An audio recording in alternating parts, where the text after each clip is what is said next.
여러분 혹시 이런 분 아십니까? 은퇴하고 시골에 전원주택 지어서 텃밭 가꾸며 살겠다고 서울집 다 정리하고 내려갔다가 1년도 안 돼서 다시 올라오신 분 말입니다. 제 지인 중에도 계십니다. 65세에 강원도 시골로 내려가셨다가 67세에 다시 서울로 올라오셨습니다.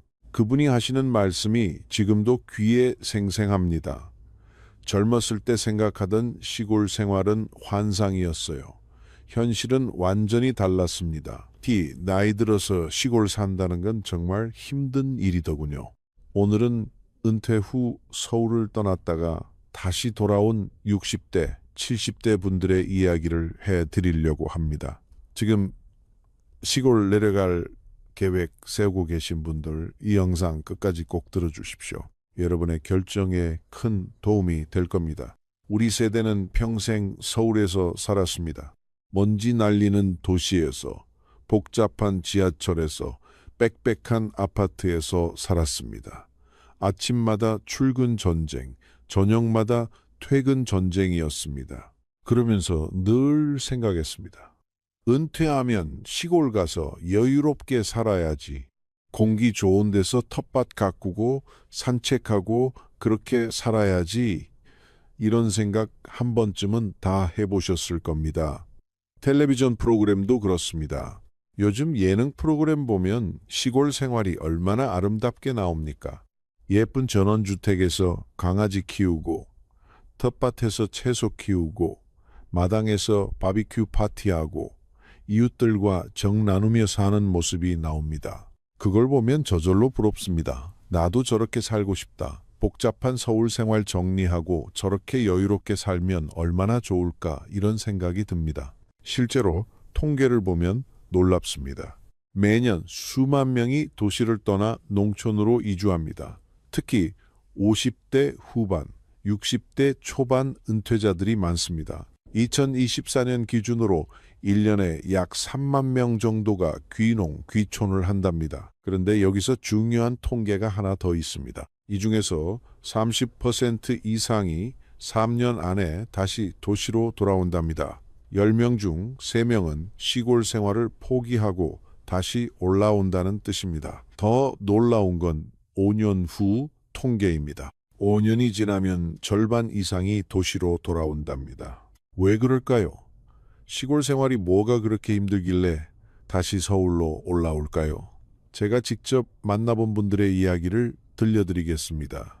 첫 번째는 김씨 부부입니다. 남편이 63세, 부인이 60세 되던 해에 경기도 집을 정리하고 충청남도 시골로 내려갔습니다. 남편분이 평생 꿈꿔온 일이었답니다. 나는 은퇴하면 시골 가서 농사 짓고 살 거야. 회사 다닐 때부터 늘 이 말씀을 하셨답니다. 그래서 은퇴하자마자 바로 실행에 옮겼습니다. 처음 1년은 좋았답니다. 공기도 좋고 물도 좋고 조용하고 여유로웠습니다. 텃밭에 상추도 심고 고추도 심고 토마토도 키웠습니다. 닭도 몇 마리 키웠습니다. 아침에 일어나면 달기 낳은 신선한 달걀로 아침을 먹었습니다. 그런데 2년째 되던 해 봄에 문제가 생겼습니다. 남편분이 갑자기 가슴이 아프다고 하셨답니다. 식은땀이 나고 호흡이 가빠졌습니다. 심근경색 증상이었습니다. 부인이 급히 구급차를 불렀습니다. 그런데 구급차가 30분이 걸려서 왔답니다. 시골이라 구급차 오는 시간이 오래 걸렸습니다. 더 큰 문제는 그 다음이었습니다. 가까운 보건소로 갔는데 거기서는 응급처치만 하고 큰 병원으로 가라고 했습니다. 큰 병원까지는 차로 1시간 거리였습니다. 결국 남편분은 발병 후 2시간이 지나서야 제대로 된 치료를 받을 수 있었습니다. 다행히 생명은 건졌습니다. 하지만 의사 선생님이 그러셨답니다.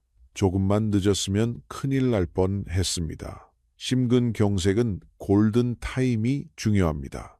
앞으로도 계속 관리가 필요한데 이렇게 병원에서 먼 곳에 사시면 위험합니다. 그 일이 있고 나서 김씨 부부는 바로 서울로 다시 올라왔습니다. 시골 집을 팔고 서울 근교에 작은 아파트를 얻었습니다.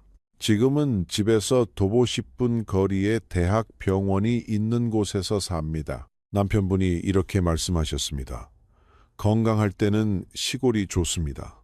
하지만 나이 들면 언제 어디가 아플지 모릅니다. 그때 빨리 병원 갈 수 있는 게 제일 중요합니다. 시골 풍경이 아무리 좋아도 생명보다 중요한 건 없습니다. 두 번째 사례는 박 할머니입니다. 70세가 되셨을 때 혼자 전라북도 시골로 내려가셨습니다. 남편은 이미 돌아가시고 자식들은 다 서울에서 각자 생활하고 있었습니다. 할머니는 생각하셨답니다. 자식들한테 짐 되기 싫다. 나는 시골 가서 조용히 살겠다. 그래서 서울 집을 자식들한테 물려주고 당신은 시골에 작은 집을 사서 내려가셨습니다. 처음에는 괜찮았답니다. 동네 어르신들이 반겨주셨고 경로당에도 나가고 소일거리도 있었습니다. 그런데 시간이 지날수록 외로움이 밀려왔답니다. 서울에 있을 때는 친구들이 많았습니다. 50년 넘게 알고 지낸 친구들이 있었습니다. 일주일에 한두 번씩 만나서 차도 마시고 영화도 보고 백화점도 구경 다녔습니다. 복지관에서 하는 프로그램도 많이 참여했습니다. 하지만 시골에는 아는 사람이 없었습니다. 동네 어르신들과는 나이도 다르고 말투도 다르고 관심사도 달랐습니다. 평생 서울에서 살던 할머니와는 공통 화제가 별로 없었습니다. 더 큰 문제는 자식들이었습니다. 서울에 있을 때는 자식들이 일주일에 한 번씩은 들렀습니다. 손주들도 자주 보러 왔습니다. 그게 얼마나 큰 낙이었는지 모릅니다. 하지만 시골로 내려가니까 자식들이 한 달에 한 번 오기도 어려웠습니다. 멀리 있으니까 자주 못 오는 겁니다. 손주들은 더더욱 못 봤습니다. 명절 때나 한 번씩 보는 게 전부였습니다. 할머니는 하루하루가 외로웠답니다. 혼자 밥 먹고 혼자 텔레비전 보고 혼자 잠들었습니다. 누구 하나 말 걸 사람이 없었습니다. 전화기만 하루 종일 들여다봤습니다. 자식들한테서 연락이 오나 기다리면서요. 결국 1년 반 만에 다시 서울로 올라오셨습니다. 지금은 딸네 집 근처에 작은 집을 얻어서 사십니다. 매일 손주들 얼굴 보고 친구들도 만나고 복지관 프로그램도 참여하십니다. 할머니가 하시는 말씀이 있습니다. 나이 들어서 제일 무서운 게 외로움이에요. 시골 풍경이 아무리 아름다워도 혼자 보면 쓸쓸해요. 사람이 그리워요. 이야기할 사람이 필요해요. 세 번째 사례는 이 시 가족입니다. 남편이 60세에 명예퇴직을 했습니다. 퇴직금으로 강원도에 땅을 사고 전원주택을 지었습니다. 총 2억 5천만 원 정도 들었답니다. 처음에는 모든 게 좋았습니다. 넓은 마당, 깨끗한 공기, 아름다운 풍경, 모든 게 완벽했습니다. 텔레비전에 나오는 그런 삶이었습니다. 그런데 생활비가 예상보다 많이 들었습니다. 우선 난방비가 엄청났습니다. 전원주택은 아파트보다 면적이 넓습니다. 천장도 높고 창문도 많습니다. 겨울에 난방비가 한 달에 60만 원씩 나왔습니다. 차도 필수였습니다.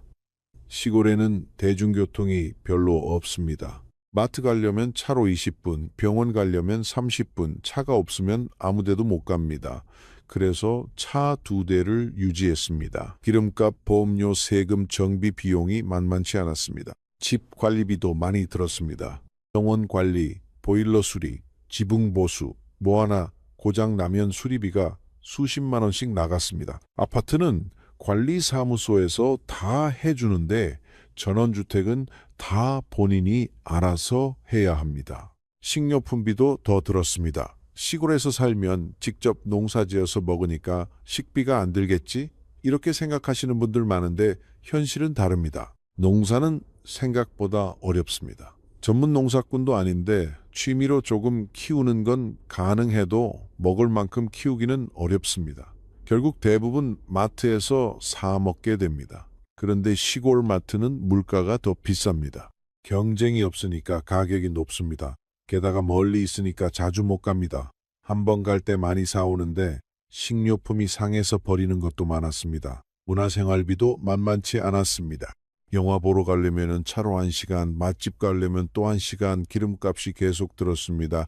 그러다 보니 나중에는 집에만 있게 되더랍니다. 결국 2년 만에 생활비 문제로 다시 서울로 올라왔습니다. 전원주택을 팔려고 내놨는데 잘 안 팔렸습니다. 결국 손해보고 팔았습니다. 2억 5천만 원 들인 집을 1억 8천만 원에 팔았습니다. 지금은 서울 외곽 아파트에서 삽니다. 난방비는 한 달에 15만 원 정도, 차는 한 대만 유지하고 나머지는 대중교통 이용, 관리비는 아파트에서 다 해결, 생활비가 확실히 줄었답니다. 이 씨가 하시는 말씀이 있습니다. 시골 생활은 돈 많은 사람들이 여유로 즐기는 겁니다. 은퇴 후 연금으로 살아야 하는 우리 같은 사람들한테는 부담이 너무 큽니다. 이 세 가지 사례를 보면 공통점이 있습니다. 첫째, 의료 문제입니다. 나이가 들수록 병원이 가까워야 합니다. 시골은 응급 상황에 대처하기 어렵습니다. 둘째, 외로움 문제입니다. 평생 알고 지낸 사람들과 떨어져 사는 게 생각보다 힘듭니다. 새로운 관계를 만들기도 쉽지 않습니다. 셋째, 생활비 문제입니다. 시골이 서울보다 생활비가 싸다는 건 옛날 이야기입니다. 요즘은 오히려 더 들 수 있습니다. 구체적으로 시골 생활의 불편함을 더 살펴보겠습니다. 의료 서비스부터 보겠습니다. 서울은 집 근처에 병원이 즐비합니다. 내과, 정형외과, 안과, 치과 다 걸어서 10분 안에 갑니다. 대학병원도 지하철 타고 30분이면 갑니다. 하지만 시골은 다릅니다. 보건소는 있지만 기본적인 진료만 가능합니다. 전문의가 없습니다. 장비도 부족합니다. 조금만 큰 병이면 도시병원으로 가라고 합니다. 나이가 들면 정기검진을 자주 받아야 합니다.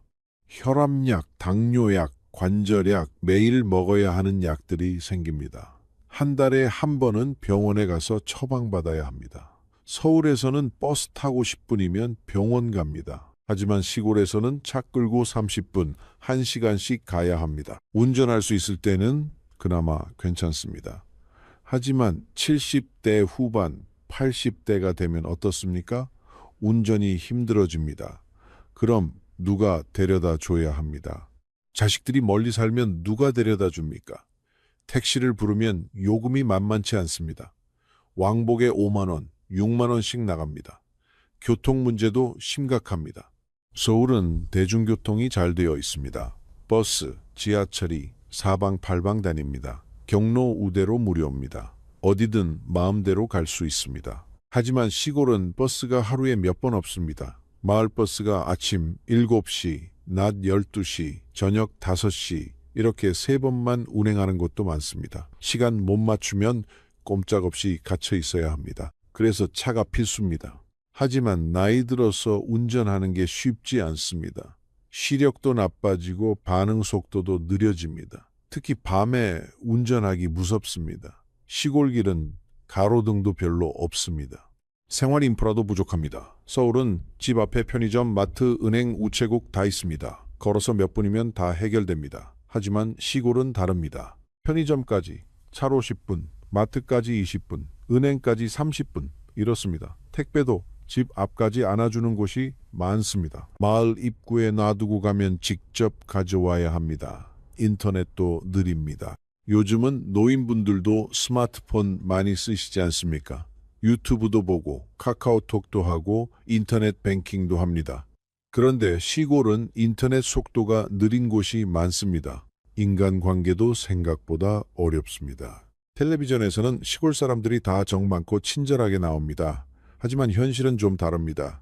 시골 마을은 대부분 몇십 년씩 같이 산 사람들입니다. 서로 다 아는 사이입니다. 거기에 외지 사람이 들어가면 이방인 취급을 받습니다. 특히 서울에서 온 사람들한테는 텃세가 있습니다. 서울 사람들은 돈 많고 잘난 척한다. 이런 선입견이 있습니다. 말투도 다르고 옷차림도 다르고 생활 방식도 다릅니다. 동네 일에도 참여해야 합니다. 마을 청소, 행사 준비, 각종 모임, 빠지면 뒷말이 나옵니다. 농촌은 공동체 문화가 강합니다. 혼자만 따로 노는 걸 안 좋아합니다. 그럼 서울이 노년에 왜 유리한지 구체적으로 말씀드리겠습니다. 첫째, 의료 접근성입니다. 이게 제일 중요합니다. 나이 들면 건강이 제일 중요합니다.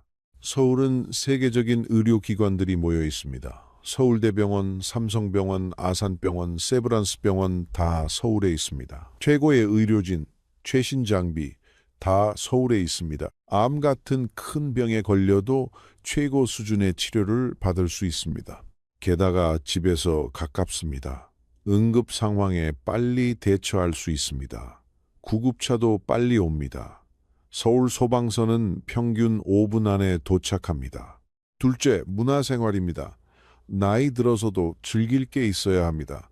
서울은 문화시설이 엄청나게 많습니다. 박물관, 미술관, 공연장, 영화관, 도서관, 복지관, 평생교육원 다 있습니다. 그것도 대부분 노인 할인이나 무료입니다. 구청이나 복지관에서 하는 프로그램도 많습니다. 요가, 댄스, 노래교실, 그림 그리기, 서예, 컴퓨터, 스마트폰 활용, 외국어, 별별게 다 있습니다. 공원도 많습니다. 아침에 산책하고 운동하고 친구들 만나서 수다 떨 수 있습니다. 서울숲, 올림픽공원, 한강공원, 곳곳에 좋은 공원들이 있습니다. 셋째, 대중교통입니다. 65세 이상은 지하철, 버스가 무료입니다. 이게 얼마나 큰 혜택인지 아십니까? 어디든 공짜로 갈 수 있습니다. 강남 갔다가 강북 가고 동쪽 갔다가 서쪽 가고 하루 종일 돌아다녀도 한 푼 안 듭니다. 환승도 편리합니다. 집에서 버스 타고 지하철 갈아타고 어디든 1시간 안에 갑니다. 차 없어도 전혀 불편하지 않습니다. 넷째, 긴급 상황 대처입니다. 나이 들면 언제 무슨 일이 생길지 모릅니다. 갑자기 쓰러질 수도 있고 다칠 수도 있습니다. 서울은 111에 전화하면 바로 옵니다. 구급차, 경찰, 소방차 5분 안에 옵니다. 동네 병원도 많고 약국도 많습니다. 혼자 사는 노인을 위한 서비스도 많습니다. 독거노인 방문 서비스, 응급 호출기, 돌봄 서비스, 다양한 복지 서비스가 있습니다. 사람은 관계 속에서 삽니다. 친구, 이웃, 지인 이런 관계가 있어야 외롭지 않습니다. 서울에는 평생 알고 지낸 친구들이 있습니다. 같은 동네에 살던 사람들, 같은 직장 다니던 사람들, 같이 나이 든 사람들이 있습니다. 복지관에 가도 또래들이 많습니다. 공원에 가도 아는 얼굴들이 있습니다. 이런 관계가 노년을 지탱해 줍니다. 그래도 시골 가고 싶으신 분들 계실 겁니다. 그럼 어떻게 준비해야 할까요? 첫째, 체험부터 하십시오. 바로 이사 가지 마시고 먼저 3개월, 6개월 살아보십시오. 전원주택을 짓기 전에 그 동네에서 임대로 살아보십시오. 겨울도 나보고 여름도 나보고 사계절을 다 경험해 보십시오. 그래야 현실을 알 수 있습니다. 둘째, 병원 거리를 확인하십시오. 집에서 제대로 된 종합병원까지 차로 몇 분 거리인지 확인하십시오. 30분 이상 걸리는 곳은 피하는 게 좋습니다. 응급실 있는 병원이 얼마나 가까운지, 구급차가 얼마나 빨리 오는지 꼭 확인하십시오.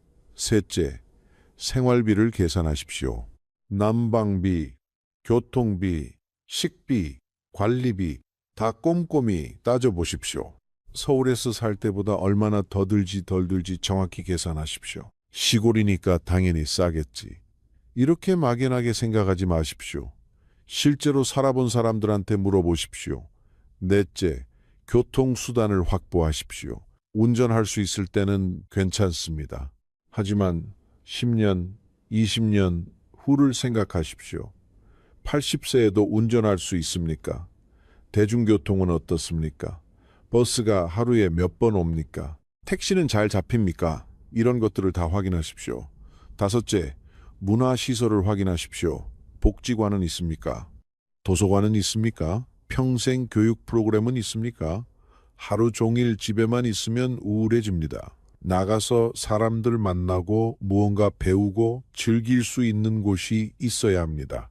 여섯째, 인터넷을 확인하십시오. 요즘은 인터넷이 필수입니다. 속도가 빠른지 안정적인지 확인하십시오. 일곱째, 단계적으로 이동하십시오. 처음부터 깊은 시골로 가지 마십시오. 서울, 경기도 외곽, 더 먼 지방 이렇게 단계적으로 가십시오. 중간 단계로 서울 근교 신도시도 좋습니다. 분당, 일산, 평촌 이런 곳은 병원도 있고 문화시설도 있고 서울 접근성도 좋습니다. 여덟째, 자식들과 가까운 곳으로 가십시오. 너무 멀리 가면 자식들이 자주 못 옵니다. 차로 1시간 안에 오갈 수 있는 거리가 좋습니다. 아홉째, 되돌아올 여지를 남기십시오. 서울집을 완전히 정리하지 마십시오. 전세를 주든지 월세를 주든지 나중에 다시 돌아올 수 있게 해두십시오. 시골 생활이 안 맞으면 언제든 돌아올 수 있어야 집을 다 팔아버리면 나중에 후회해도 돌이킬 수 없습니다. 열째, 건강할 때 가십시오. 너무 늙어서 가지 마십시오. 60대 초반, 중반에 가야 적응이 됩니다. 70대 후반, 80대에 가면 적응하기 어렵습니다. 현명한 은퇴 후 정착지 선택법을 정리해 드리겠습니다. 60대 초반에서 중반, 아직 건강하고 활동적일 때는 조금 외곽으로 나가도 괜찮습니다. 경기도 신도시나 근교도시가 좋습니다. 60대 후반에서 70대 초반, 본격적으로 노화가 시작될 때는 서울이나 대도시 근처가 좋습니다. 병원 접근성이 중요해집니다. 70대 중반 이후 건강이 안 좋아지기 시작하면 반드시 대형 병원 근처에 있어야 합니다. 이때는 서울이 제일 좋습니다. 경제력도 고려해야 합니다. 자산이 10억 이상이고 연금도 충분하면 어디 살든 괜찮습니다. 좋은 곳에 전원주택 짓고 차 몇 대 굴리고 여유롭게 살 수 있습니다. 하지만 자산이 5억 이하이고 국민연금으로 살아야 한다면 서울이나 대도시가 훨씬 유리합니다. 생활비가 덜 들고 복지 혜택도 많습니다. 건강 상태도 중요합니다. 만성 질환이 있으면 반드시 병원 가까운 곳에 사십시오. 당뇨, 고혈압, 심장병 이런 병들은 꾸준히 관리해야 합니다. 건강하다면 조금 외곽에 살아도 괜찮습니다. 하지만 언제든 병원 갈 수 있는 거리여야 합니다. 마지막으로 체크리스트를 드리겠습니다. 은퇴 후 정착지를 결정할 때 꼭 확인하십시오. 첫째, 종합병원까지 차로 30분 이내인가?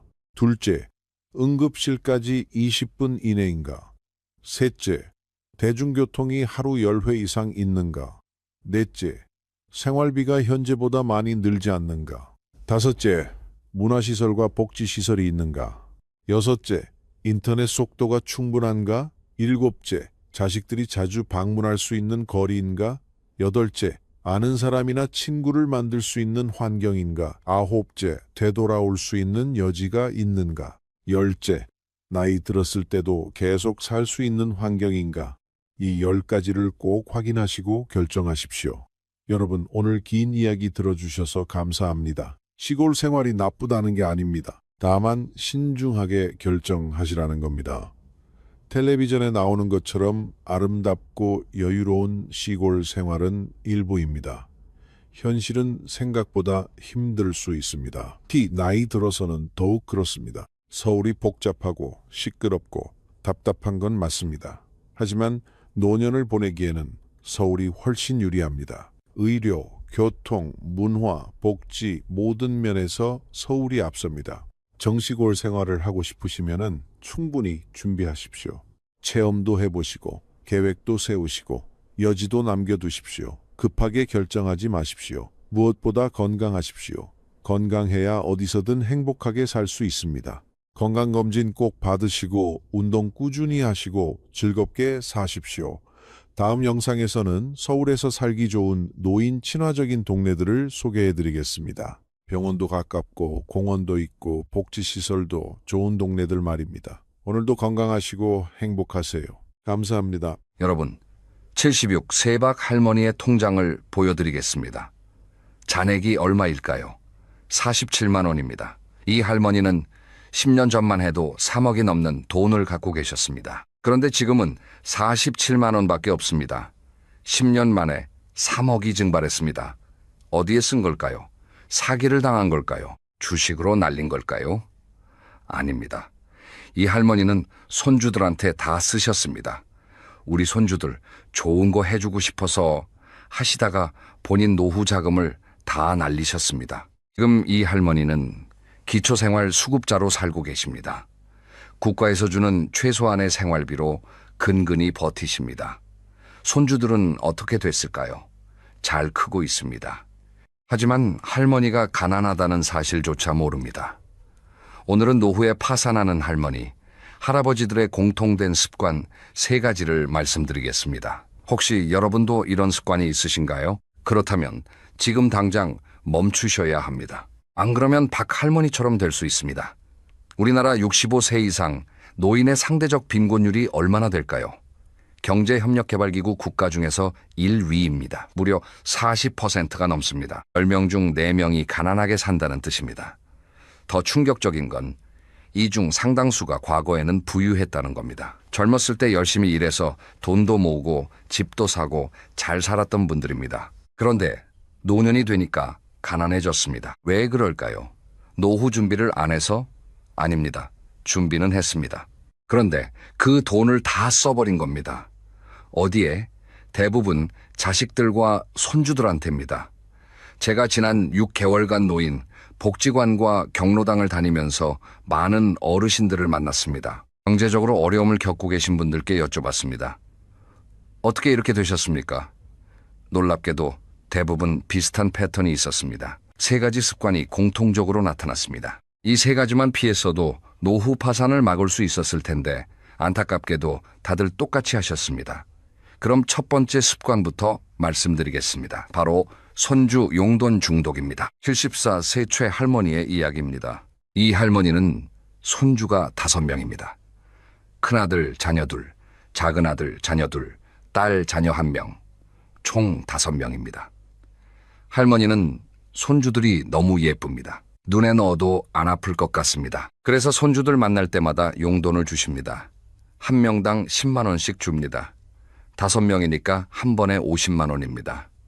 한 달에 몇 번이나 만날까요? 주말마다 만납니다. 한 달에 4번, 1년이면 48번 정도 만납니다. 그러면 1년에 2,400만 원입니다. 10년이면 2억 4천만 원입니다. 할머니의 국민연금은 한 달에 60만 원입니다. 용돈만 한 달에 200만 원씩 주니까 연금으로는 턱없이 부족합니다. 그럼 어떻게 할까요? 예금을 깼었습니다. 처음에는 이자로 생활하려고 모아둔 3천만 원을 깼습니다. 그 다음에는 적금을 해약했습니다. 그 다음에는 보험을 해지했습니다. 그렇게 10년을 보내니까 통장에 남은 게 없었습니다. 지금 이 할머니는 국민연금 60만 원으로 생활하십니다. 월세가 40만 원입니다. 남은 돈이 20만 원입니다. 20만 원으로 한 달을 살아야 합니다. 밥도 먹고 병원도 가고 약도 사 먹고 전기세, 수도세도 내야 합니다. 불가능합니다. 그래서 자식들한테 손을 벌립니다. 엄마 좀 도와줘. 그런데 자식들 반응이 어떨까요? 엄마, 우리도 여유 없어요. 애들 키우느라 힘들어요. 할머니는 이렇게 말씀하셨습니다. 내가 손주들한테 그렇게 많이 줬는데 막상 나는 도움을 못 받아요. 손주들은 할머니가 돈 많은 줄 알아요. 지금 제가 이렇게 어렵다는 걸 몰라요. 78 세김 할아버지도 비슷합니다. 이 할아버지는 손주가 3명입니다. 그런데 용돈만 주는 게 아닙니다. 학원비까지 대주십니다. 애들이 영어 학원 다닌다는데 한 달에 50만 원씩 든대요. 아들이 부담스러워하길래 내가 대줬어요. 3명이니까 한 달에 150만 원이에요. 거기에 용돈도 줍니다. 한 명당 한 달에 10만 원씩, 3명이면 30만 원입니다. 합치면 한 달에 180만 원을 손주들한테 씁니다. 할아버지의 국민연금은 한 달에 90만 원입니다. 부족한 돈은 어디서 나올까요?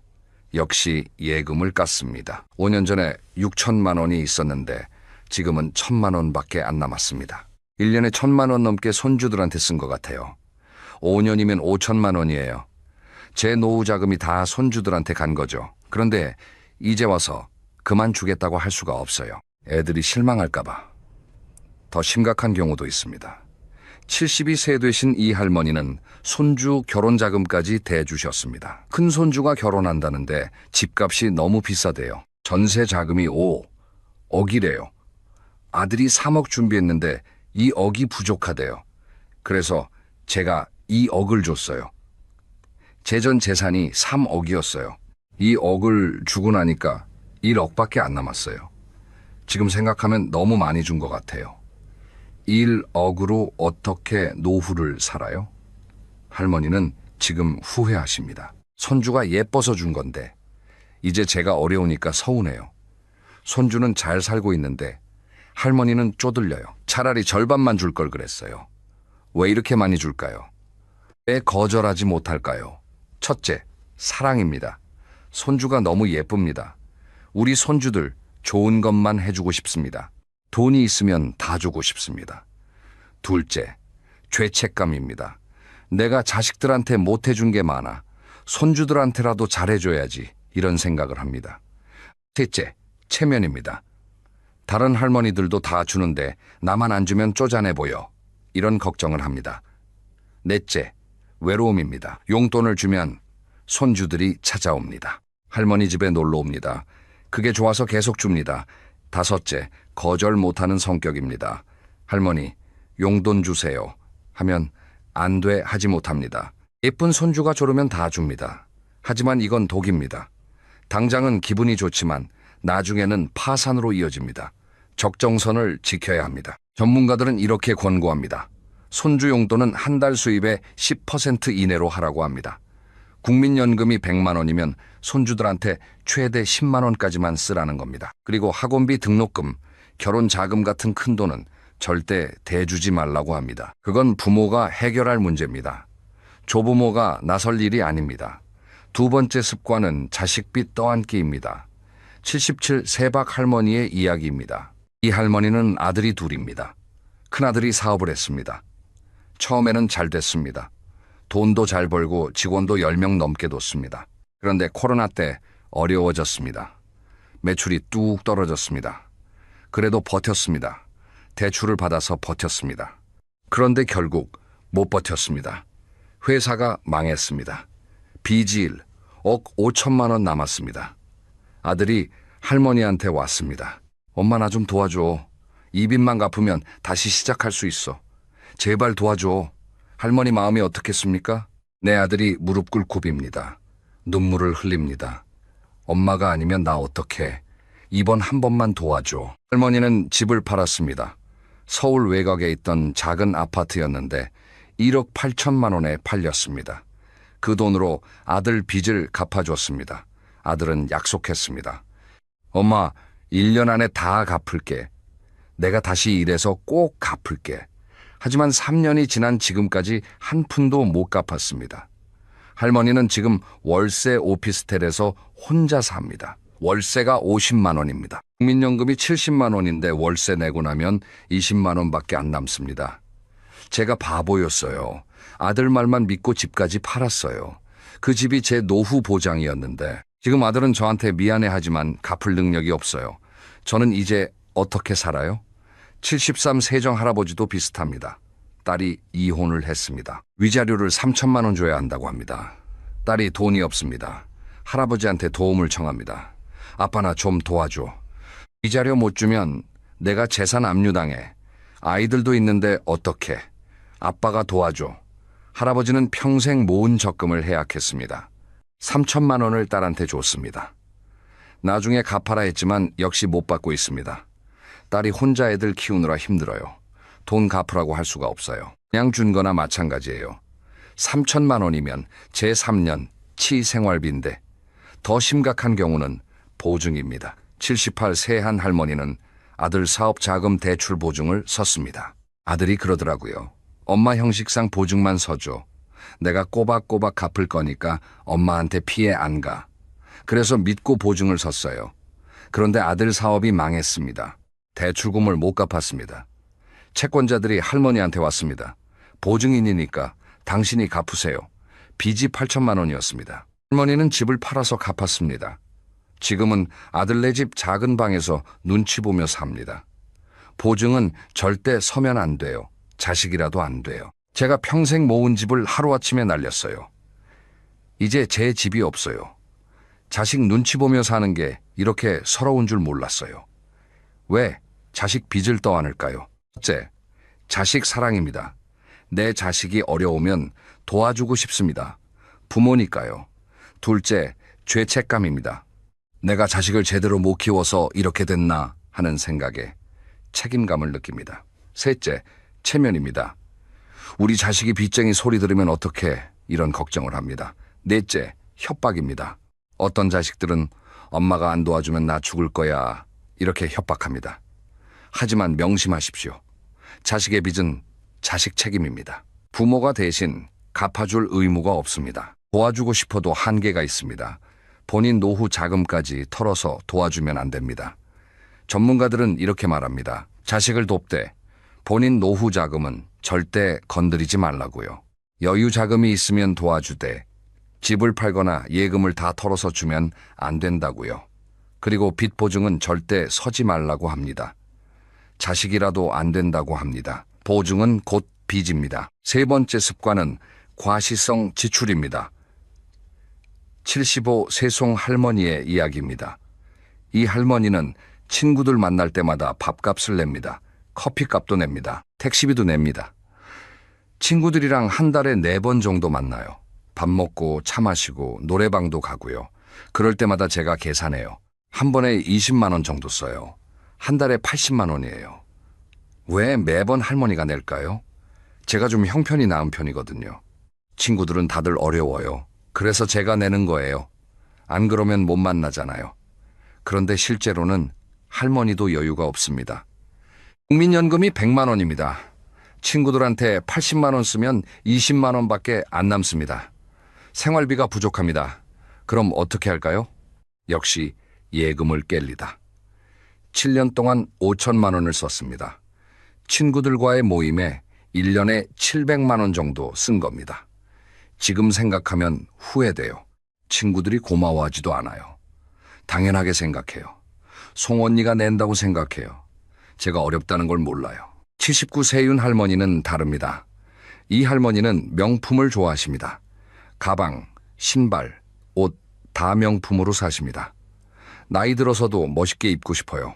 친구들 만날 때 초라하게 보이기 싫어요. 그래서 좋은 옷 사 입어요. 명품 가방 하나에 300만 원, 옷 한 벌에 100만 원, 신발 한 켤레에 60만 원, 1년이면 2천만 원 정도 쓰십니다. 국민연금이 120만 원입니다. 명품 사는 돈은 어디서 나올까요? 역시 예금을 깰리다. 5년 동안 1억을 썼습니다. 지금은 돈이 없어서 못 사요. 예전에 산 옷들 입고 다녀요. 그런데 유행이 지나서 창피해요. 돈이 있었으면 계속 샀을 텐데 그때 아껴 써야 했는데. 73 세강 할아버지는 또 다릅니다. 딸 결혼식을 호텔에서 크게 했습니다. 딸이 외동딸이에요. 호텔에서 300명 규모로 결혼식했어요. 하객 접대비, 예단, 예물 다 합쳐서 8천만 원 들었어요. 친척들이랑 동네 사람들한테 잘 산다고 보여주고 싶었어요. 강신혜는 형편이 좋다 이런 소리 듣고 싶었어요. 그래서 빚까지 내서 성대하게 했어요. 그런데 지금은 그 빚을 갚느라 힘드십니다. 한 달에 100만 원씩 갚고 있는데 국민연금으로는 부족합니다. 예금을 조금씩 깨서 쓰고 있습니다. 남들한테 잘 보이려고 무리했어요. 소박하게 할 걸 그랬어요. 딸은 행복하게 잘 살고 있는데 저는 빚 갚느라 고생이에요. 과시성 지출은 왜 할까요? 첫째, 자존심입니다. 나도 있어 보이고 싶다는 욕구입니다. 둘째, 인정 욕구입니다. 남들한테 인정받고 싶고 존중받고 싶습니다. 셋째, 외로움입니다. 친구들한테 밥 사주고 커피 사주면 좋아해 줍니다. 그게 좋아서 계속 삽니다. 넷째, 습관입니다. 젊었을 때부터 남한테 베푸는 걸 좋아했습니다. 노년에도 그 습관이 남아 있습니다. 하지만 이것도 독입니다. 본인 형편에 맞지 않겠으면 파산합니다. 체면 차리려다 노후를 망칩니다. 전문가들은 이렇게 말합니다. 교재비는 수입의 10% 이내로 하라고요. 명품이나 과시성 소비는 절대 하지 말라고요. 특히 빚내서 체면 차리는 건 최악이라고요. 그럼 어떻게 바꿔야 할까요? 노후 파산을 막으려면 어떻게 해야 할까요? 첫째, 손주 용돈 기준을 정하십시오. 한 달 수입의 10% 이내로 하십시오. 국민연금이 100만 원이면 최대 10만 원까지만 쓰십시오. 그리고 큰 돈은 절대 주지 마십시오. 학원비, 등록금, 결혼자금 이런 건 부모가 해결할 문제입니다. 조부모는 가끔 용돈 주는 정도로 충분합니다. 손주들한테 솔직하게 말씀하십시오. 할머니도 돈이 많지 않아. 많이는 못 줘. 대신 사랑은 많이 줄게. 이렇게 말씀하시면 됩니다. 둘째, 자식 도움의 한계를 정하십시오. 도와주되 본인 노후 자금은 건드리지 마십시오. 예를 들어 예금이 1억 있다면 8천만 원은 절대 건드리지 마십시오. 노후 자금입니다. 나머지 2천만 원으로만 자식을 도우십시오. 그리고 보증은 절대 서지 마십시오. 자식이 아무리 빌어도 안 됩니다. 엄마는 보증 못 써. 대신 다른 방법을 찾아보자. 이렇게 말씀하십시오. 자식한테 큰 돈을 줬으면 반드시 차용증을 쓰십시오. 우리 사이에 무슨 차용증이야?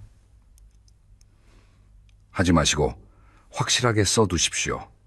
나중에 돌려받을 수도 있고 못 받아도 증거는 남습니다. 셋째, 지출 우선순위를 정하십시오.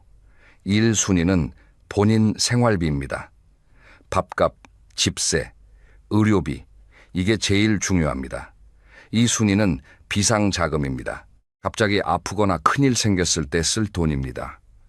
최소 2천만 원에서 3천만 원은 비상자금으로 남겨두십시오. 3순위가 여유자금입니다. 이 돈으로 손주들 도와주고 친구들 만나고 취미 생활하십시오. 절대로 순서를 바꾸면 안 됩니다. 손주 용돈이 1순위가 되면 안 됩니다. 본인이 1순위입니다. 넷째, 노후 자금 사수 전략을 세우십시오. 통장을 나누십시오. 생활비 통장, 비상자금 통장, 여유자금 통장 3개로 나누십시오. 비상자금 통장은 절대 건드리지 마십시오. 정말 급할 때만 쓰십시오. 손주 용돈은 급한 일이 아닙니다. 자동 이체를 활용하십시오. 국민연금이 들어오면 자동으로 각 통장에 나눠지도록 설정하십시오. 그러면 실수로 많이 쓰는 걸 막을 수 있습니다. 악의 부를 쓰십시오. 한 달에 얼마를 어디에 쓰는지 기록하십시오.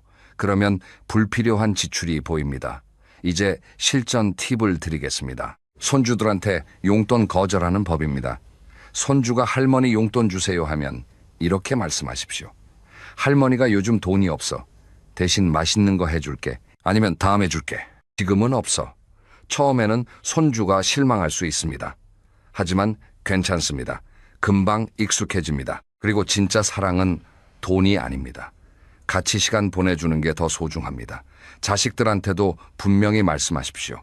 나도 노후 준비해야 해. 너희한테 많이 못 줘. 미안하지만 이해해줘.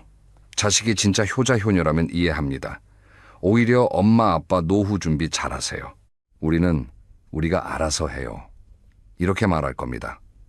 친구들한테도 솔직하게 말씀하십시오. 나도 형편이 그렇게 좋지 않아. 앞으로는 각자 내자. 진짜 친구라면 이해합니다. 명품이나 과시성 소비는 당장 멈추십시오. 체면보다 노후가 중요합니다. 초라해 보여도 괜찮습니다. 건강하고 경제적으로 독립적인 게 진짜 품입니다. 당당하고 건강한 노후를 만드는 법을 말씀드리겠습니다. 첫째, 용돈 거절을 연습하십시오.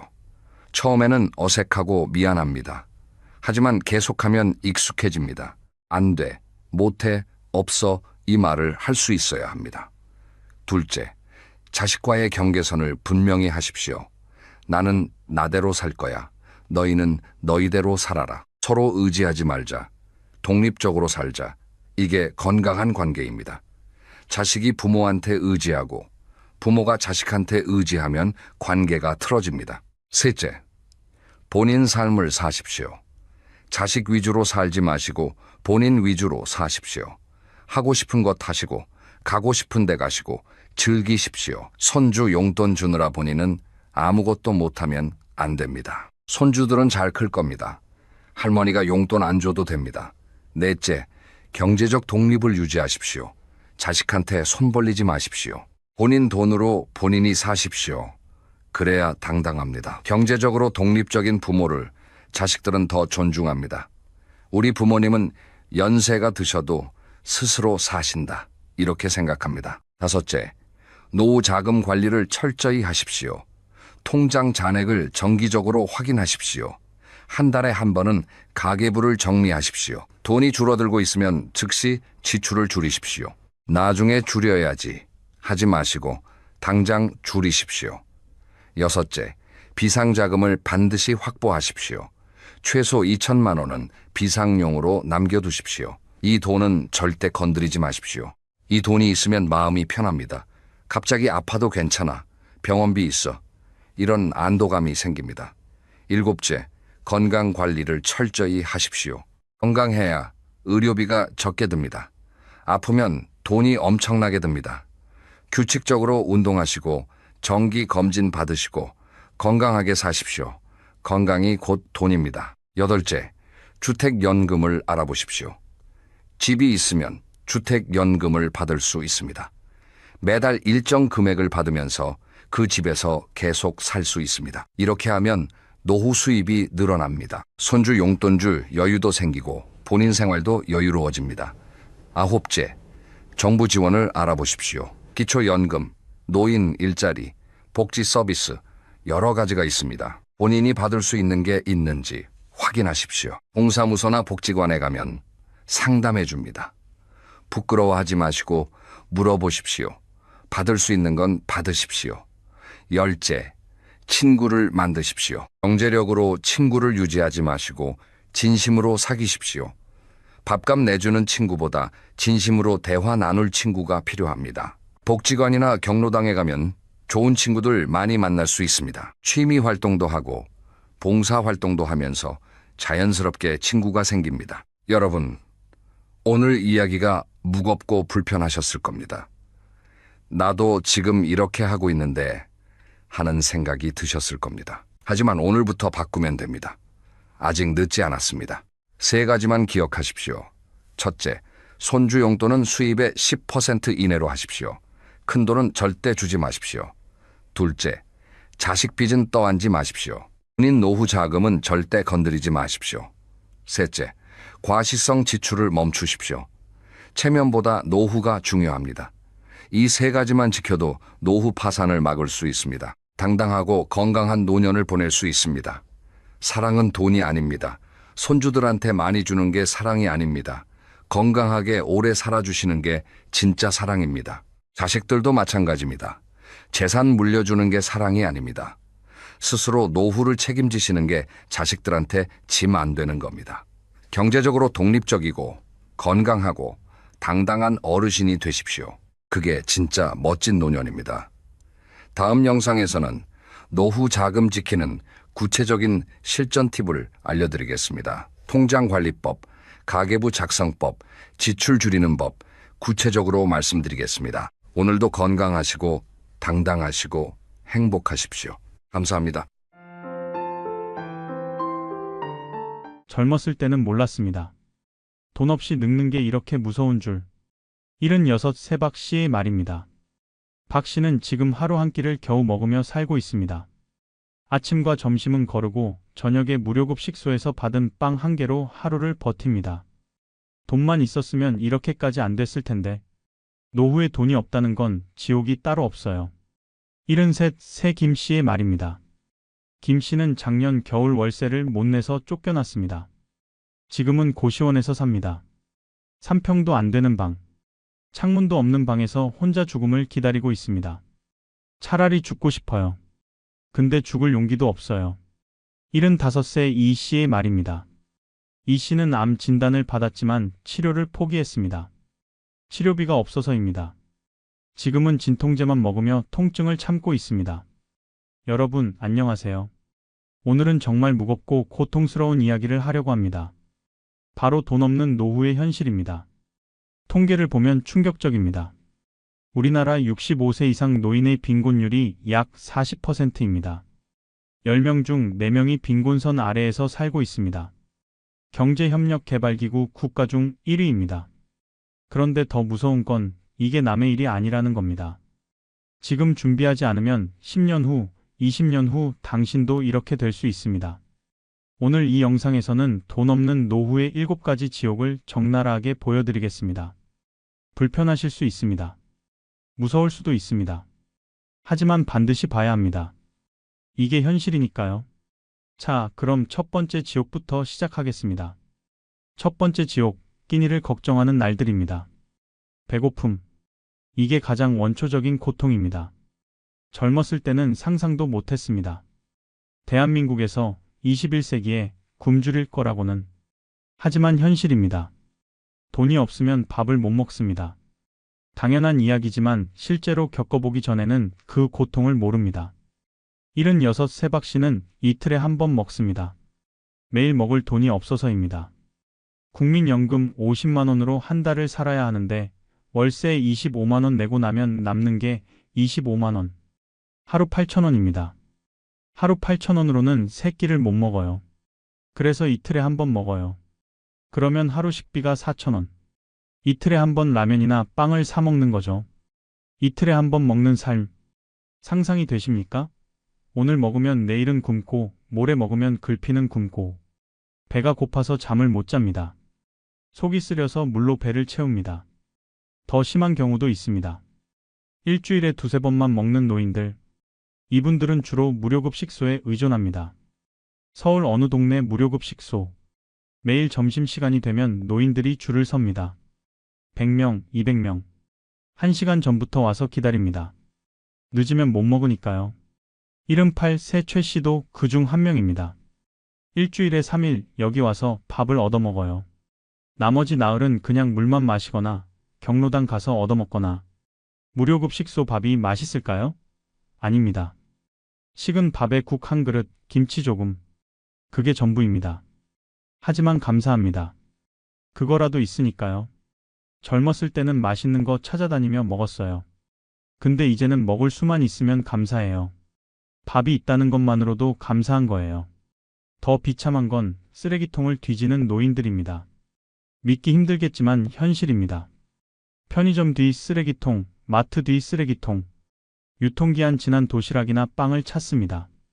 74 세정 씨는 매일 밤 편의점을 돌아다닙니다. 밤 11시쯤 되면 편의점에서 유통기한 지난 거 버리거든요. 그거 주워 먹어요. 부끄럽지만 어쩌겠어요. 안 먹으면 굶는데. 통계를 보면 더 충격적입니다.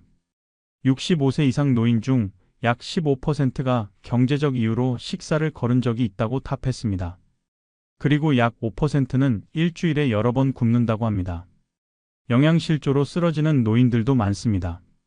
병원 응급실에 실려 오는 노인 중 상당수가 영양결핍 상태입니다. 제때 밥을 못 먹어서 쓰러지는 겁니다. 작년에는 한 독거노인이 집에서 아사 직전 상태로 발견됐습니다. 사흘 동안 아무것도 못 먹고 쓰러져 있었습니다. 다행히 이웃이 발견해서 살았지만 조금만 늦었으면 죽었을 겁니다. 아사. 굶어 죽는다는 말. 21세기 대한민국에서 실제로 일어나는 일입니다. 과거를 떠올리면 더 비참해집니다. 이른데 노인들은 젊었을 때 배불리 먹어본 세대입니다. 고도성장기를 거치며 잘 살았던 사람들도 많습니다. 내가 50대, 60대 때는 좋은 거 먹고 다녔어요. 한우에, 회, 중국집에. 근데 이제는 라면도 못 먹어요. 라면 한 개가 1,000원인데 그게 아까워요. 여러분께 묻겠습니다. 70살, 80살이 되어서 배고픔에 시달릴 준비가 되어 계십니까? 이틀에 한 번 먹고 무료급 식소 줄 서고 쓰레기통 뒤질 준비가 되어 계십니까? 안 되어 있다면 지금 준비하세요. 이게 첫 번째 지옥입니다. 두 번째 지옥으로 넘어가겠습니다. 집 없는 노인의 비참함입니다. 의식주 중에서 주거가 가장 중요합니다. 집이 있어야 버팁니다. 그런데 돈이 없으면 집도 없습니다. 월세를 못 내면 쫓겨납니다. 당연한 이야기입니다. 집주인도 자선사업자가 아니니까요. 한 달, 두 달 밀리면 나가라고 합니다. 73 세 김씨는 작년 겨울에 쫓겨났습니다. 월세 30만 원을 석 달 밀렸습니다. 집주인이 더 이상 못 기다리겠다고 했습니다. 갈 데가 없었어요. 자식들한테 연락했지만 안 받더라고요. 친구들도 다 형편이 어렵고 결국 고시원으로 갔어요. 고시원. 3평도 안 되는 공간입니다. 침대 하나, 책상 하나 놓으면 끝입니다. 창문도 없습니다. 환기도 안 됩니다. 여기가 집이라고 할 수 있나요? 관 속 같아요. 근데 여기라도 있어서 다행이에요. 이것도 못 구하면 거리에서 자야 하니까. 고시원 방값이 한 달에 25만 원. 김씨 연금의 절반입니다. 남은 25만 원으로 한 달을 살아야 합니다. 더 열악한 곳도 있습니다. 쪽방, 반지하, 옥탑방, 비닐하우스, 컨테이너. 쪽방은 1평 남짓한 공간입니다. 누우면 발이 벽에 닿습니다. 화장실은 공용, 샤워실도 공용. 겨울에는 춥고 여름에는 덥습니다. 78세 이 씨는 쪽방에서 삽니다. 겨울에 진짜 추워요. 난방이 안 되거든요. 이불 3장 덮고 자도 추워요. 작년 겨울에는 동상 걸릴 뻔했어요.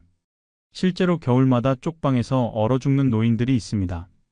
난방비가 없어서 추위를 못 이기고 죽는 겁니다. 지난 겨울 한 쪽방촌에서 70대 노인이 숨진 채 발견됐습니다. 사인은 저체온증. 얼어 죽은 겁니다. 방에는 난방기구가 하나도 없었습니다. 비닐하우스에 사는 노인들도 있습니다. 주로 농촌 지역입니다. 집을 구할 돈이 없어서 농사용 비닐하우스에서 삽니다. 81세 부부가 비닐하우스에서 삽니다. 10평 정도 되는 공간. 여름에는 사우나처럼 덥고 겨울에는 냉동고처럼 춥습니다. 사람 사는 곳이 아니에요. 근데 어쩌겠어요. 여기라도 있어야죠.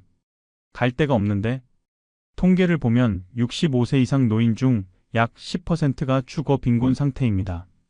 최저 주거 기준에 미달하는 곳에서 산다는 겁니다. 그리고 약 2%는 사실상 노숙 상태입니다. 고시원, 쪽방, 비닐하우스, 심지어는 거리에서 자는 노인들. 내 집 한 채의 소중함을 이제야 알았어요. 젊었을 때 악착같이 집을 사둘 걸. 그랬으면 지금 이렇게 안 됐을 텐데.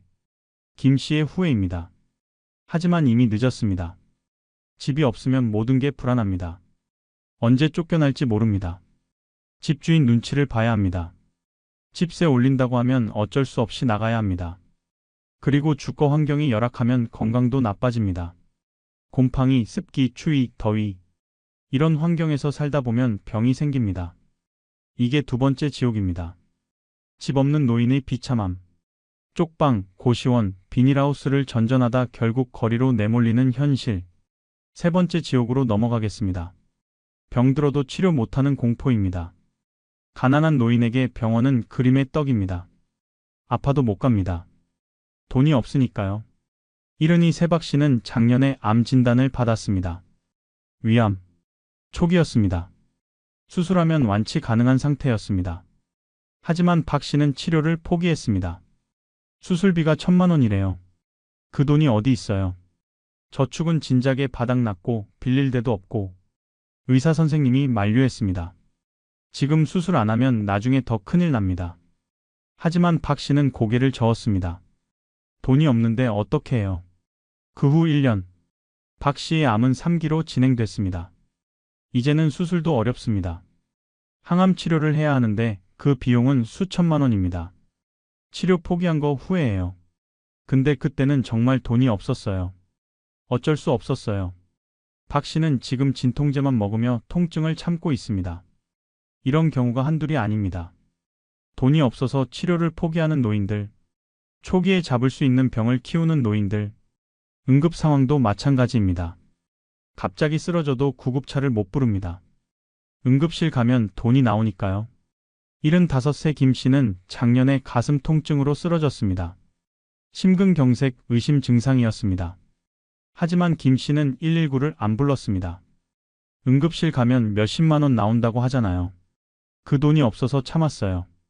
다행히 조금 있으니까 괜찮아지더라고요. 하지만 다음에는 어떨까요? 정말 심각한 상황이었다면?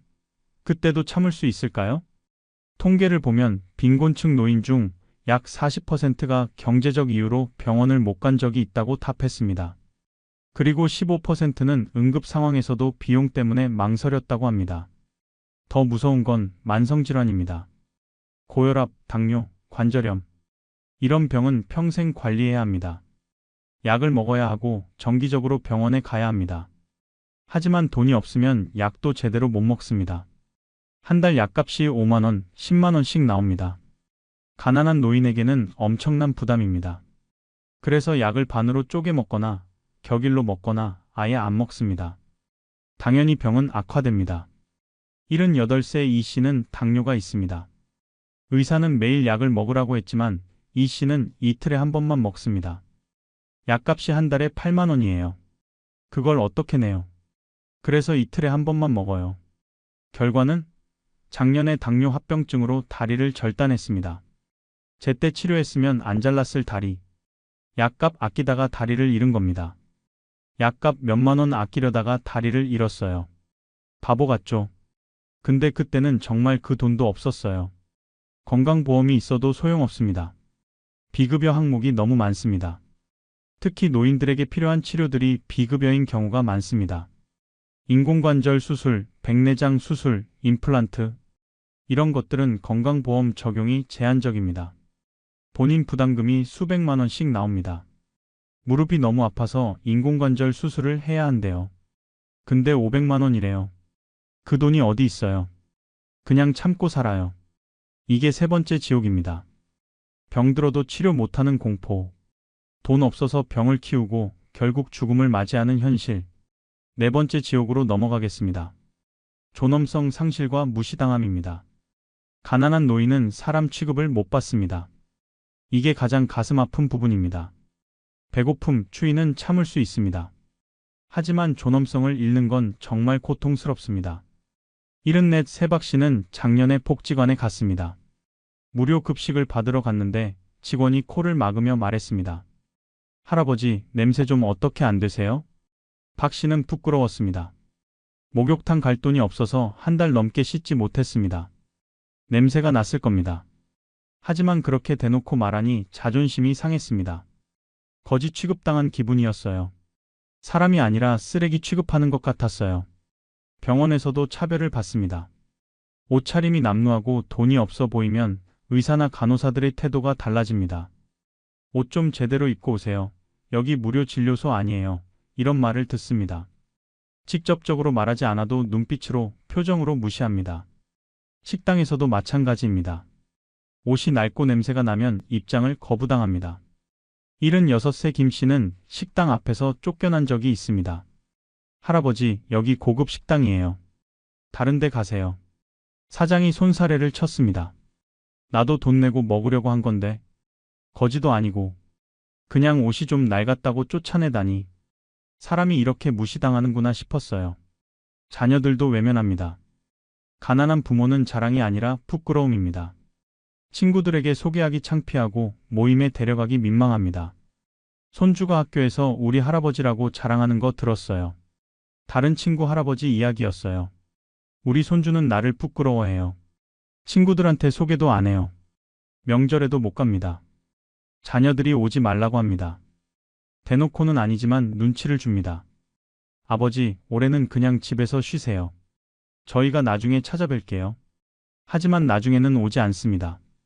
통계를 보면 빈곤 노인 중 약 60%가 사회적 차별을 경험했다고 답했습니다. 그리고 40%는 가족에게도 무시당한다고 합니다. 사회에서도 투명인간입니다. 아무도 관심을 갖지 않습니다. 길에서 쓰러져도 그냥 지나갑니다.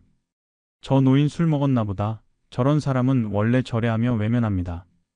돈 없으니까 사람도 아닌 것 같아요. 그냥 길거리의 돌멩이 같아요. 아무도 안 보고 아무도 신경 안 써요. 이게 네 번째 지옥입니다. 존엄성 상실. 사람 대접 못 받고 무시당하고 외면당하는 현실. 이게 돈 없는 노인의 삶입니다. 다섯 번째 지옥으로 넘어가겠습니다. 극단적 선택의 유혹입니다. 이 부분은 정말 무겁습니다.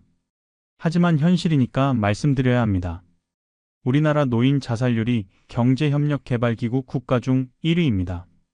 인구 10만 명당 약 50명. 전체 평균의 2배 이상입니다. 왜 이렇게 많을까요? 간단합니다. 살기가 너무 힘들어서입니다. 특히 돈이 없으면 하루하루가 고통입니다. 75세 이 씨는 솔직하게 말합니다. 차라리 죽고 싶어요. 매일 그 생각해요. 아침에 눈 뜨면 또 하루를 살아야 하는구나 싶어서 절망스러워요. 무엇이 이 씨를 이렇게 만들었을까요? 배고픔, 추위, 병, 외로움. 모든 게 다 돈 때문입니다. 돈만 있으면 이렇게까지 안 됐을 거예요. 밥 먹고 따뜻한 방에서 자고 병원도 가고. 근데 돈이 없으니까 모든 게 지옥이에요. 이렇게 사느니 죽는 게 나아요. 실제로 극단적 선택을 하는 노인들이 많습니다. 작년 한 해 동안 65세 이상 노인 자살자가 약 3,500명입니다. 하루에 10명 가까이 스스로 목숨을 끊는 겁니다. 더 가슴 아픈 건 동반 자살입니다. 노부부가 함께 죽음을 선택하는 경우 서로 의지하며 살아왔는데 더 이상 버틸 수 없어서 함께 가는 겁니다. 작년에 한 쪽방촌에서 70대 부부가 숨진 채 발견됐습니다. 방에는 연탄이 피워져 있었습니다. 유서가 있었습니다. 미안합니다. 더 이상 못 버티겠습니다. 돈이 없어서 굶고 추위에 떨고 아파도 병원 못 가고 이렇게 사느니 죽는 게 낫습니다. 자식들아, 미안하다. 우리를 원망하지 마라. 유서를 읽은 경찰관이 눈물을 흘렸다고 합니다. 그만큼 절박했습니다. 통계를 보면 노인 자살의 가장 큰 원인이 경제적 어려움입니다. 약 60%가 돈 문제로 극단적 선택을 합니다. 차라리 죽고 싶다는 생각. 이게 일상화됩니다. 매일 아침 일어나면 죽고 싶고 밤에 자면서도 죽고 싶습니다. 근데 웃긴 게 죽을 용기도 없어요. 그래서 이렇게 사는 거예요. 죽지도 못하고 살지도 못하고 그냥 하루하루 버티는 거죠. 이게 5번째 지옥입니다. 극단적 선택의 유혹. 매일 죽음을 생각하며 언젠가는 정말 그 선택을 하게 되는 현실. 6번째 지옥으로 넘어가겠습니다. 범죄의 표적과 피해입니다. 돈 없는 노인은 범죄자들의 먹잇감입니다.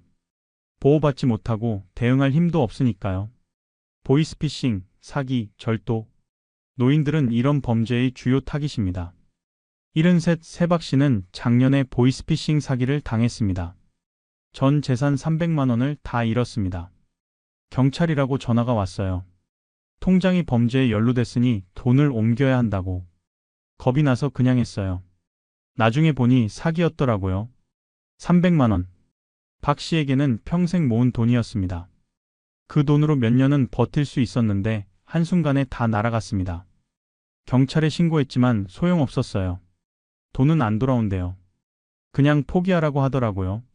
너무 억울해서 울었어요. 절도 피해도 많습니다. 쪽방, 고시원은 보안이 약합니다. 문도 제대로 안 잠기고 CCTV도 없습니다. 75세 김 씨는 외출했다 돌아왔는데 방이 털렸습니다. 없는 살림이지만 그래도 있던 현금 10만 원과 휴대폰이 없어졌습니다. 신고했지만 범인 못 잡았어요. CCTV도 없고 목격자도 없고 그냥 내가 손해보는 거죠. 폭행 피해도 있습니다. 노인들은 힘이 약해서 저항을 못합니다. 길에서 시비 걸리면 그냥 맞아야 합니다. 술 취한 젊은 애가 시비 걸어서 맞았어요. 이유도 몰라요. 그냥 기분 나빠 보인다고 때렸어요. 나는 그냥 맞고만 있었어요. 저항할 힘이 없으니까. 통계를 보면 노인 대상 범죄가 최근 5년간 약 50% 증가했습니다. 그리고 피해 회복률은 20%도 안 됩니다. 대부분 그냥 손해를 보는 겁니다. 돈 없으니까 범죄자들도 알아요. 이 사람은 대응 못한다는 걸. 그래서 더 쉽게 노려요. 이게 6번째 지옥입니다. 범죄의 표적이 되고 피해를 당해도 회복 못하는 현실. 약자는 더 약해지는 악순환.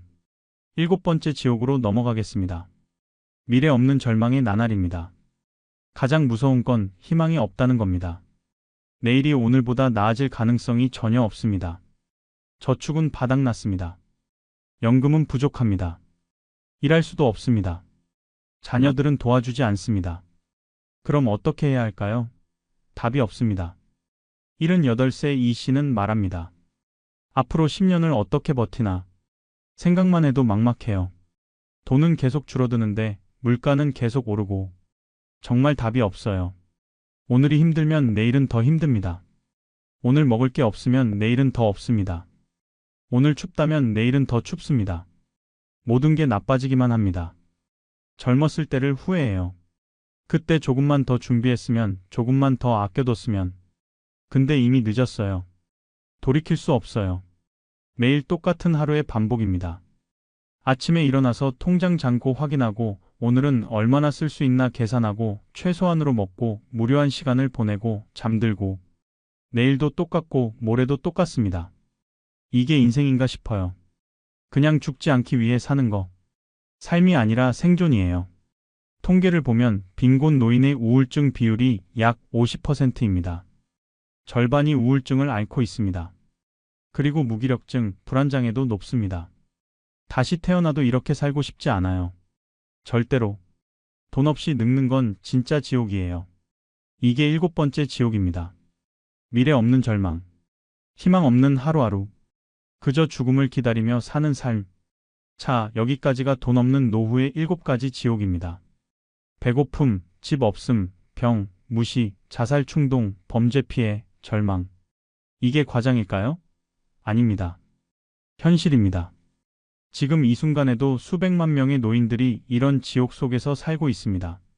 그리고 가장 무서운 건 이게 남의 일이 아니라는 겁니다. 지금 준비하지 않으면 10년 후, 20년 후 당신도 이렇게 될 수 있습니다. 그렇다면 어떻게 해야 할까요? 이렇게 되지 않으려면 지금 무엇을 해야 할까요? 첫째, 주거 안정은 필수 중의 필수입니다. 내 집이 있어야 합니다. 아무리 작아도 아무리 낡아도 내 집이 있으면 최소한 거리로 내몰리지는 않습니다. 지금 당장 집이 없다면 악착같이 마련하세요. 둘째, 노후 자금 최소 1억은 필요합니다. 국민연금만으로는 절대 못 삽니다. 추가로 1억은 있어야 최소한의 생활이 가능합니다. 지금부터 모으세요. 셋째, 국민연금 외 추가 수입원을 확보하세요. 개인연금, 주택연금, 임대 수입, 부업, 뭐든 좋습니다. 여러 곳에서 돈이 들어와야 안전합니다. 넷째, 건강관리가 곧 재산관리입니다. 건강하면 의료비가 안 나갑니다. 건강하면 더 오래 일할 수 있습니다. 지금부터 운동하고 제대로 먹고 정기검진 받으세요. 다섯째, 자녀 의존은 절대 금지입니다. 자녀가 돌봐줄 거라는 기대는 버리세요. 당신의 노후는 당신이 책임져야 합니다. 여섯째, 50대부터 철저하게 준비하세요. 60대는 이미 늦습니다. 50대, 아니 40대부터 준비해야 합니다. 실제 사례를 하나 말씀드리겠습니다. 같은 나이 75세인데 한 분은 지옥에서 살고 한 분은 여유롭게 삽니다. 차이가 뭘까요? 씨는 젊었을 때 열심히 일만 했습니다. 노후 준비는 안 했습니다. 국민연금 있으면 되겠지 했습니다. 지금 씨는 쪽방에서 하루 한 끼 먹으며 삽니다. B씨는 젊었을 때부터 준비했습니다. 집을 샀고 개인연금에 가입했고 저축도 했습니다. 지금 B씨는 자기 집에서 월 200만 원으로 여유롭게 삽니다. 차이는 준비입니다. 준비한 사람은 천국, 준비 안 한 사람은 지옥. 이게 현실입니다. 여러분, 돈 없는 노후는 상상 그 이상의 지옥입니다. 이건 과장이 아닙니다. 오늘 제가 말씀드린 모든 것이 실제 일어나고 있는 일입니다. 지금 당신의 선택이 10년, 20년 후를 결정합니다. 지금 편하자고 쓰고 놀고 준비 안 하면 나중에 오늘 제가 보여드린 그 지옥을 경험하게 됩니다. 반대로 지금 조금 힘들어도 준비하면 나중에 여유롭고 행복한 노후를 보낼 수 있습니다. 노후 준비는 선택이 아닙니다. 생존입니다. 반드시 하셔야 합니다. 다음 영상에서는 노후 자금을 만드는 구체적인 방법들을 알려드리겠습니다. 40대, 50대, 60대 각 연령대별로 지금 당장 무엇을 해야 하는지 상세하게 말씀드리겠습니다. 오늘 이 영상이 여러분께 강력한 경고가 되었으면 좋겠습니다. 그리고 행동으로 옮기는 계기가 되었으면 좋겠습니다. 마지막으로 한 번 더 말씀드립니다. 준비 없이 늙지 마세요. 돈 없이 늙는 건 정말 지옥입니다. 지금 준비하세요. 지금이 마지막 기회일 수 있습니다. 감사합니다.